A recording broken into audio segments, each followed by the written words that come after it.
It was 59, almost 60 years ago, it'll be 60 years this year, that I picked this book up. And almost from the beginning, it just snapped, it grabbed my attention. And if there's any mother or father out there who has a teenager or a young person in their early 20s, and you just think they're never going to wake up,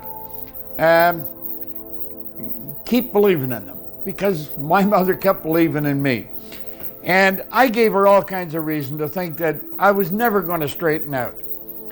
But when I got that book, it wasn't just the book, it was Ray Stanford. Ray, he indicated and he demonstrated that he had a belief in me that was way beyond the belief that I had in myself. And as I got into this book and studying the idea that the book contains, and the idea is that there's a very big you locked up inside. Your spiritual DNA is perfect. There is perfection within you.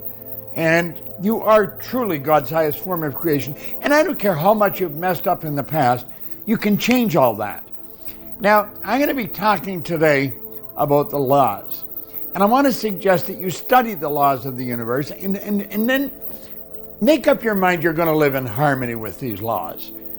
Now, I'm not going to go through all the laws. I will touch on each one of them to let you know what the laws are. But there's one law I'm going to focus on, and has a lot to do with what's going on in the world today.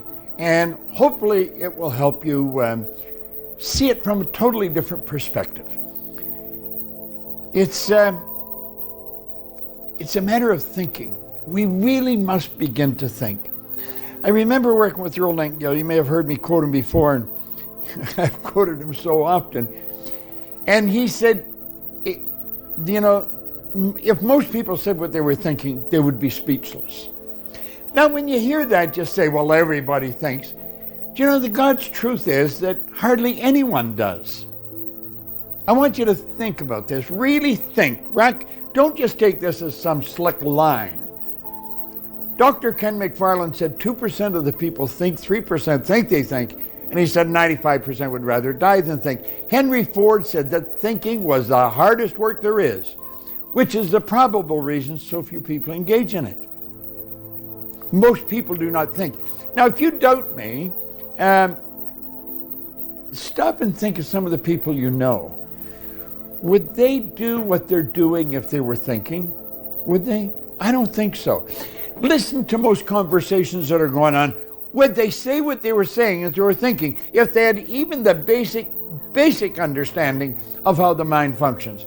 I'm quite certain that they would never say or do what they're doing. Now, I want to suggest that we learn to control the flow. Learn to control the flow of this thought energy and let it flow freely to and through us, improving everything that we come in contact with. You see, this power that's flowing through us, it's an infinite power, and it has no direction. It just is. We were given the mental faculties that gives it direction. Now, hopefully, as I go through this, you'll understand that a little better. But we want to learn to control the flow of the energy coming to and through us.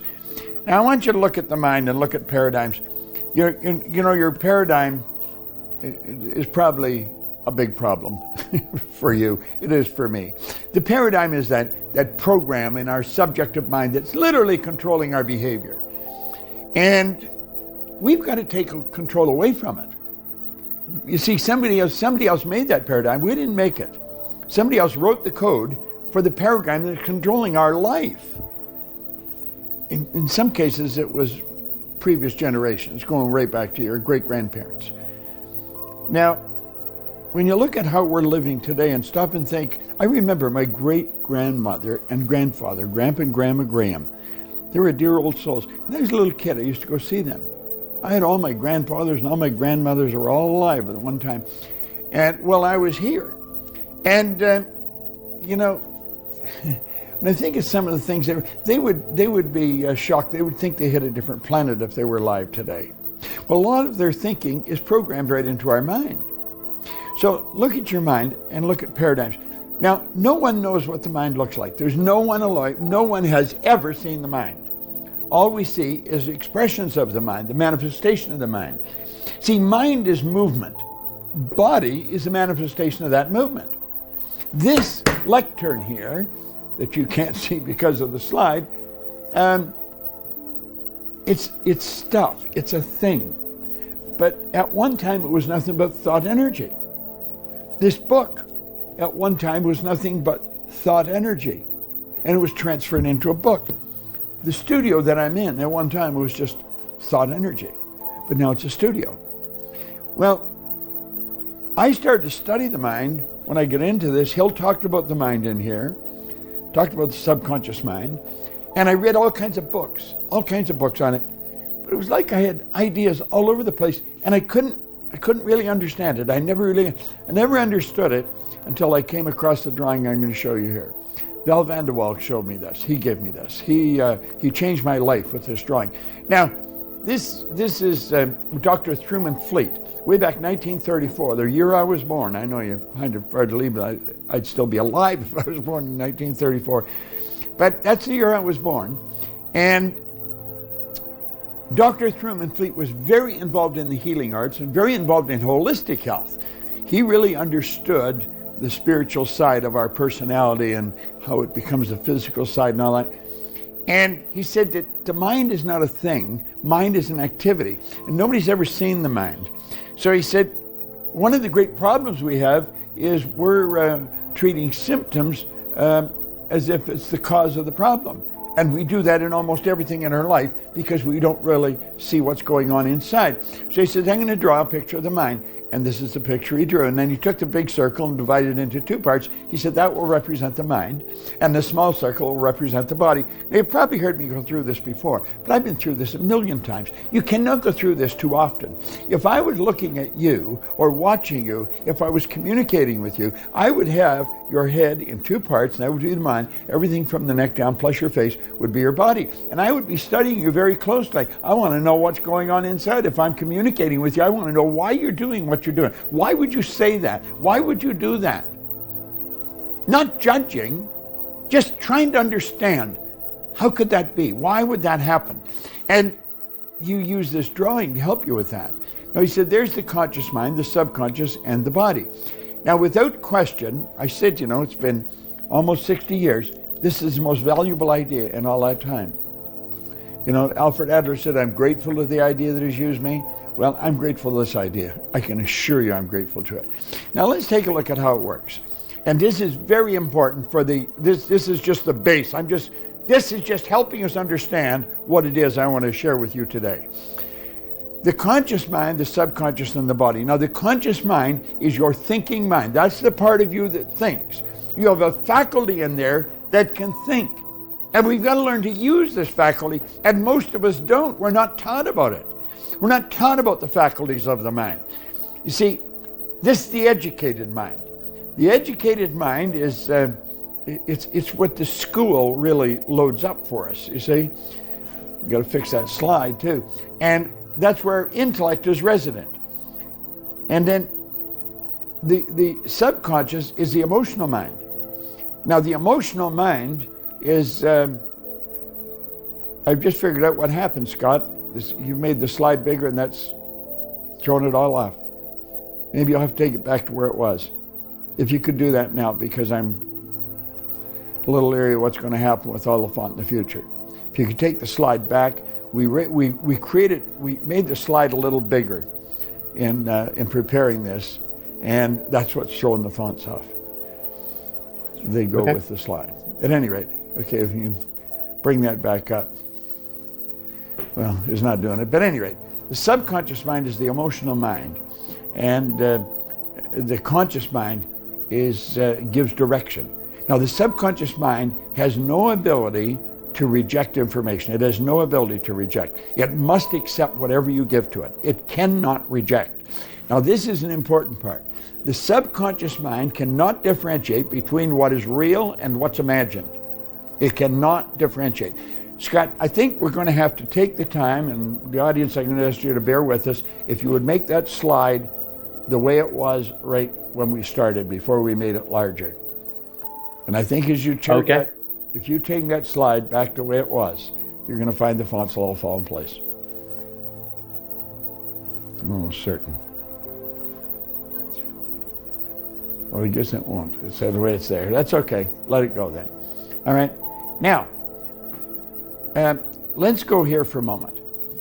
Here we are here. We are being inundated today. Now, we talked about we have the ability to choose. We can choose. We can think anything we want.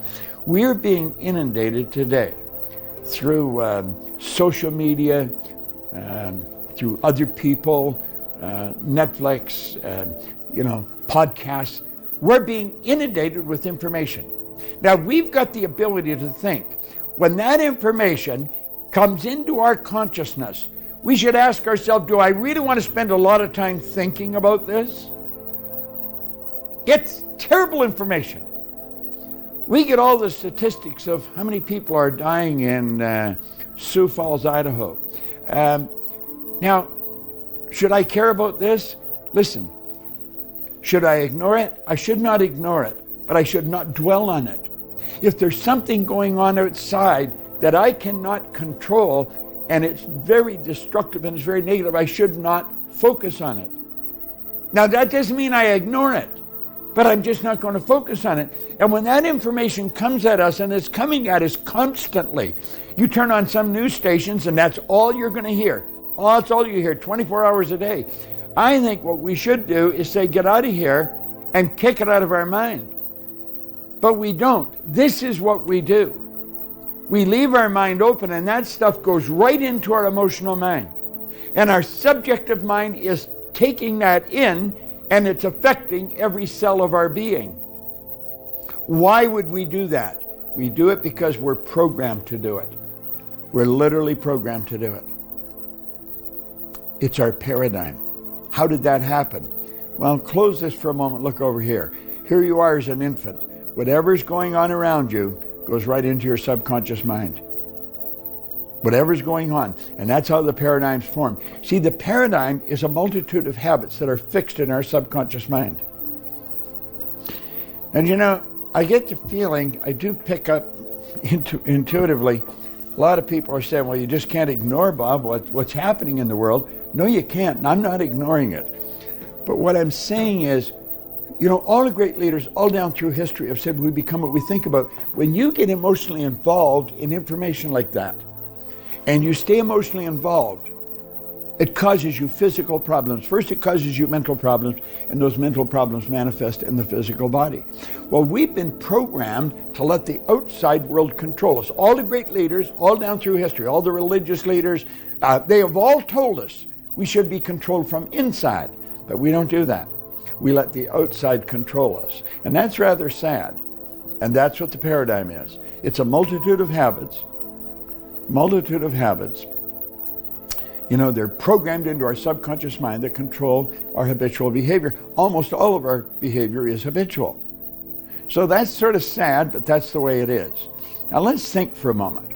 Let's take a look at the natural laws of the universe. Now I'm just going to touch on these, and then we're going to come back and we're going to focus on one. The natural laws of, first of all, you can go and study this anywhere. There is but one great law: God is. There's only two references to go to, one's science and one's theology. Now, at one time, we thought science and theology were antagonistic. The truth is they're really not. They're very compatible. As Dr. Werner von Braun said, that the natural laws of the universe are so precise that we don't have any difficulty building spaceships. We can send people to the moon, and we can time the landing with the precision of a fraction of a second. He said these laws had to be set by someone. And he said, after studying the spectacular mysteries of the universe, I've come to a firm belief in the existence of God. So we're talking about either energy is or God is. It just is. It is neither positive or negative.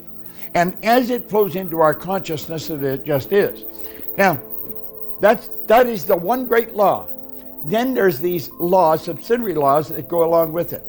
There is the law of perpetual transmutation. What does that mean? It means that spirit or energy is always moving into form. It's always moving. If you go outside on a bright, clear day, you will see a cloud formation. And then if you stay there long enough, you'll see from the cloud formation possibly water will come. Andrew Carnegie said, any idea that is held in the mind, any idea that's held in the mind, that's either feared or revered, will begin at once to clothe itself in the most convenient and appropriate form available.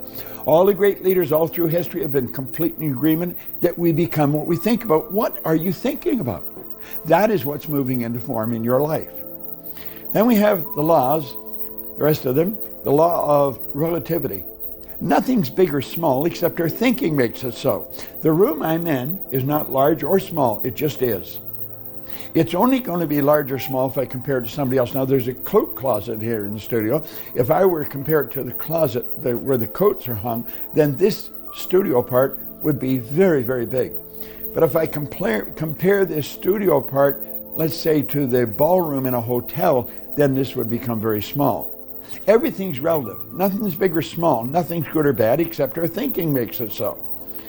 So as we keep looking at these laws, then you have the law of polarity.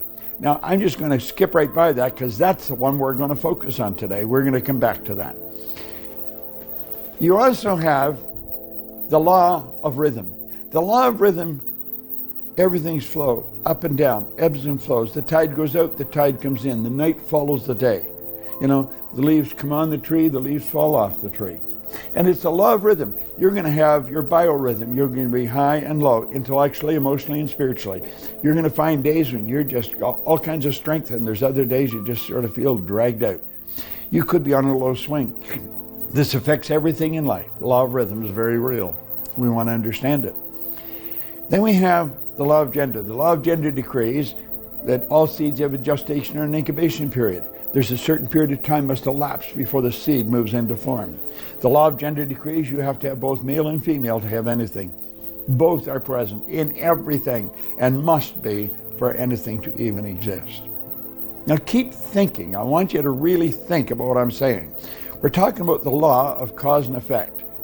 That law, where did he go? The law of cause and effect. I don't know what caused that. Anyway, the law of cause and effect is a very, very important law. Emerson said it was the law of laws. For every cause there is an effect. Every effect there is a cause. And you have a train of causation. It's the image in your mind become the cause, and the result you're getting the effect. That's why James Allen, he said, we think in secret and it comes to pass. Our environment is but our looking glass. And then we'll come back here now to the law of polarity. The law of polarity is a very interesting concept. It truly is an interesting concept. Now let's look at it from this point of view. There's a power flowing into your consciousness, and you can make it negative or positive. But get this, when that power flows in, it's a thought power, you can think. You turn it into whatever you want. Now your paradigm may be dictating what you're thinking. It may control your perception of what's going on. But as this thought power flows in, you think. Either you're thinking or you let somebody else's thinking control what's going on in your mind. Okay? Now let's look here for a moment. Okay? Here, we take a look at this power. Here's an effective 3-step strategy, for staying in control of your life, regardless of what happens. Now, if you see down the bottom, it's pretty small print, you may not be able to see it. This, we give credit to Dr. Bernard Beckwith. Dr. Bernard Beckwith is a very good friend of mine, and he gave me this. I've used this so often. This is a 3-step process to staying in control regardless of what's happening in your life. Now, there's a lot happening in your life and my life right now. So we'll let this line represent any situation that might happen in your life. The line represents any situation that might happen in your life. Now, the law of polarity decrees everything is both bad and good. In truth, it's neither, it just is. So let's keep thinking. Now, I want you to think. The positive sign is the symbol for the good. The negative sign is the symbol for the bad. So we've got both the bad and the good there in front of us. Now, everything that's happened is going to fall in one category or other. The truth is, everything just is. Everything is. Nothing is bad or good except our thinking makes it so. Now stay with me. If something's only a little bad, when we mentally work our way around to the other side, it's only a little good. You see, if it's just a little problem, it's going to be fairly easy to solve, and the opportunity in it will be small. If you've got a big problem, then the opportunity is going to be equally as big. You see, real sharp business people are always looking for big problems to solve, because the big problem gives us a big opportunity. It's the polar opposite of the same thing. It has to be. Now stay with me here for a moment. When anything happens, here's the three-step process. It is what it is, accept it. It's either going to control you or you're going to control it. Now, I've been locked down here since sometime in, middle of March. I have not been in the car. I haven't gone anywhere. I am quarantined. Now, I'm very fortunate because my studio is right here in my own piece of property. I can just wander out here, and I do every morning around 5:30. So I take a look at what's happening. It is what it is, accept it. You're either going to control it or it's going to control you. Thank you, Scott. Now, let's take a look at number two. Number two, harvest the good. Harvest the good. Keep thinking. The more good you look for, the more you're going to find. God is good all the time. So start looking for the good in this situation. You may say, well, there just isn't anything. There has to be. There has to be good in every situation. If it's a big problem, you're going to have trouble finding it possibly, but it's there. And number three, forgive all the rest. Forgive it. Forgive means to let go of completely, abandon. Abandon. Just let it go, and the good will grow. You see? Now, stay with me here. With those thoughts in mind, I want you to go through this exercise that I'm going to show you here now. There's power flowing in. We're operating with an awareness. There's a problem outside. For every one of us, I don't care where you're living, there's a problem outside. What can you do about it? Well, you can protect yourself from it as best you can. That's what I'm doing. That's why I'm staying quarantined. I've not been to the store. I haven't been anywhere. I go from the house to the studio to the house, but it's all within a 50-foot walk of each other. So you see, that doesn't mean that I'm ignoring the problem. I'm letting the people look after the problem, know how to look after the problem. I'm trusting in them, okay? I want to stay focused on what is good. What can I do? How can I help? And I've been putting this together and trying to show you that you can do what I'm doing. You can do it. Now, when this power flows into you, you can think, and you can think anything you want. If you're going to use it the wrong way, you're going to be in trouble. We want to control the flow of the thought energy. That's what we're talking about here. We want to get it flowing freely to and through us, okay? Now, you've got a choice. You can look at the left, at the negative, or you can look at the positive. But it is your choice. It's a choice you make. Now, on the left side is, we say, ignorance. On the right side is the knowledge. Anything we don't understand, we have a tendency to criticize or ridicule. Let's try and understand it. Let's try and understand. You see, when that power flows in, you can do one of two things. You can understand it and take control, or you can let the problem control you. Now, if you let the problem control you, if you're going to read everything that's in the paper, if you're going to listen to everything you hear on the news, you're probably going to end up worrying. You're probably going to end up doubting, what are we going to do? What are we going to do? There's a lot of people may be having financial problems right now.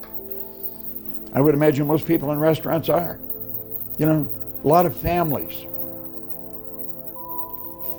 But that doesn't mean we should doubt and worry. Now, there is an answer. I'm going to show you what happens when you stay locked in on that polarity. You have taken a power that flows in that has no form. It's a creative power. It's pure and unadulterated spirit. It's flowing into our consciousness. And we're building a negative idea. Then we turn it over to our emotional mind.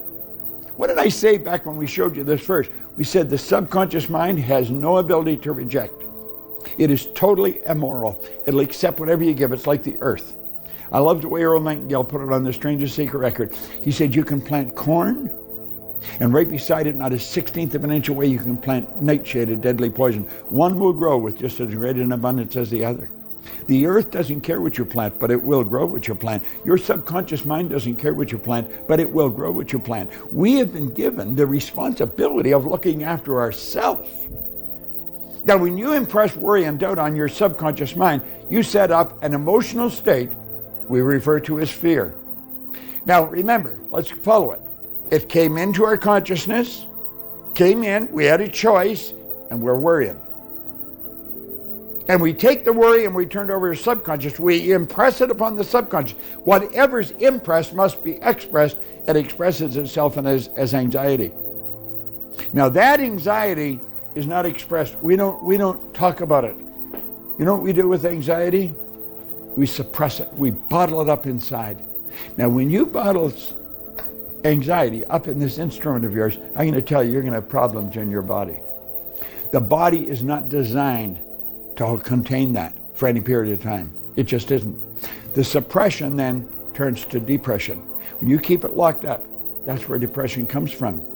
The depression causes a physical thing called dis-ease. It's a body that's not at ease. And the dis-ease, of course, causes disintegration. Now, why would a person do that? We'll go right to the top of the problem here. It's ignorance. It's not understanding the mind. It's not understanding themselves. Now, I have spent since 1968 teaching this. Every day I study and attempt to teach it. I've been studying it since 1961, but by 1968 I became so fascinated with this, I had to go to work with Earl Nightingale. I just had to go to work with the man. I had been studying his material for so long, and he and Lloyd Conant, they really got me locked up. I was listening to Earl today. He was talking about when the business gets into you. You struggle if you're in the business until the business gets into you. Then there's no struggle. This business is in me. It's all that's going on in my mind all the time. I've been working at it for years. Now stay with me here. Faith based on understanding is the key to freedom. Based on understanding. Let's look here. What's the opposite of doubt and worry? The opposite of doubt and worry is understanding. That is the opposite of doubt and worry. How do you get understanding? There is only one way. And it's happening right now. We're studying right now. Study is the only way to develop understanding. Solomon was a very bright king. He said, in all you're getting, get understanding. Let's understand what's going on. Let's understand what happens to us when we focus on something as negative as what's going on in the world today. It doesn't mean we ignore it. It doesn't mean we say it's not there. That is silly. It is there. But we do know that if we cannot change it, what can we change? We can only change ourselves. In fact, you're the corner of the universe that you can change. So we got to look after ourselves. Understanding leads to faith, which is the polar opposite of fear. Now think of this. Both faith and fear demand that you believe in something you can't see. You got to have faith that there's a power within you. If you use your God-given faculties that you were blessed with, that separates you from all of the rest of the animal kingdom. If you use them the way they're designed to use, you can keep yourself in very good shape. It's kept me going for 86 years. And I'm trusting it's going to keep me going longer. Now that faith manifests in what we call well-being on the physical level. Remember where I said the anxiety is suppressed? Well-being is not suppressed. Well-being is expressed. And as you express it, and it's good, what happens? It accelerates. It accelerates. It grows. Why? Because you're in a creative state. You're at ease. We say, let it flow freely to and through you because you're at ease. and then you're creating. We want to create greater good in our life. That's really what we want to do. Now we have a choice. We can go that way, or we can go that way. That is our choice. Now some people don't know that. They don't know that they have a choice. They honestly believe the world has given them a bad deal. Some of them blame God. Remember the author that said, God feeds every bird, but he won't put food in their nest. You were given mental faculties. If you develop those mental faculties and start to understand your relationship with your God, you're going to find that you could live a pretty good life. You don't need to stay there. You can move over onto this side. Now, I'm not saying I know all there is to know about this. I certainly don't. I know quite a bit. I know a lot, but I don't know everything. We've got to study. We've got to continue to study. We've got to understand the paradigm, the role the paradigm's playing in our life. It's a mental program that has almost exclusive control over our habitual behavior. And almost all of our behavior is habitual. So think. Really think. Now let's look at this. Here's this power. There's information. It's coming at us everywhere you look. And we have the ability to think.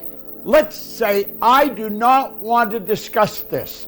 I don't want to sit and dwell on it. I'm not going to ignore it, but I do not want to just sit and read about it. I'd rather read something good. I'm going to tell it to go away. I do not want to do this. My paradigm would have me do this. I do not want to do it. I understand that I was programmed as a child. That's how the paradigm was formed. I was literally programmed to let the outside world control me. Go by what I see, hear, smell, taste, touch. But that's not the way to live. We have these higher faculties and we should develop them. But most people today are doing much the same as they did when they were children. That's the way they were born. Now there's the record. I would recommend you go online. Go online, get the recording, The Strangest Secret. Without question, that is one of the 40 minutes of the most phenomenal philosophy you're ever going to listen to. That's what he told me. He says, don't talk about your health unless you're talking to a doctor. That's what most people want to talk to you about, is their health. Don't talk to health unless you're talking to a doctor. That is a phenomenal recording. I got this first, and then I got that record. And it has led to all the books I have. I have a huge library in the house as well as in the studio. I've associated with people all over the world. I work with people that are really in touch with this. Now listen, you have phenomenal powers.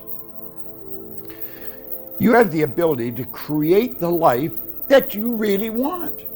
You can create the life you really want to live. How do you want to live? See, this is where we take our pen and write down exactly what we want to happen to us. How do we want to live? How do we want to think? What do we want to have going on inside? We can do it. Now, I love Buckminster Fuller. He says, you never change things by fighting existing reality. You don't fight existing reality. You change things by building a new model that makes the existing model obsolete. So true. So good. It's decision time, folks. That's what it is. Make a decision. Make a committed decision of what you're going to do with the rest of your life. And then I have found, if you will bring discipline into your life, it's the ability to give yourself in command and follow it. I was here this morning about 5:30, and I was doing my exercise in my left hand, writing. Then I get into study, and I get into study some verbal stuff. If you discipline yourself to study, you're going to be in pretty good shape. We're only limited by weakness of attention and poverty of imagination. That's the only limit we've got. Weakness of attention. Give your attention to something that's going to cause you to move in the right direction. I want to thank you for your attention. First of all, make up your mind right now, you're never going to say again, I have difficulty focusing. I want you from now on to say, I'm so happy and grateful now that I easily focus on the good I desire. And that's where you want to go. You have your goal card written out, and you know that if you give the best you've got to what you're doing right now, then you're going to win. You see, the sand represents our life. The sand in the top of the glass is the future. We don't know how much is there. In fact, that's the way it is. You don't know how much is there. Sand in the bottom of the glass is the past. It's gone. There's nothing you can do about it. All you can do anything with is what right here, right now. That's all you've got, is right here, right now. Give the best you've got right here, right now. Keep saying things that mean good things to you. Get involved in self-talk. Odds are you're not going to do it perfect all the time. You're going to get on the wrong track. The trick is do it as often as you can. You know, Hill said, write your goal on a card. I've got a goal card in my pocket. My goal's on the card. When I read toward this end. I don't just read just to read. I read toward a particular end. It's what's written on the card. So if you keep your eye on your goal and keep studying, more often than not, you're going to be on the right side of the ledger. And you will start and you will keep improving that. And it'll keep getting better. But don't expect to do everything perfect. You're not going to do it. First of all, the paradigm you've got, somebody else built, and it isn't going to take you down the right road all the time. It's going to take you around the right road. Sometimes it's not all bad. Some of the paradigm is good. But don't let the paradigm control you. If you will stay in control, you'll be better off.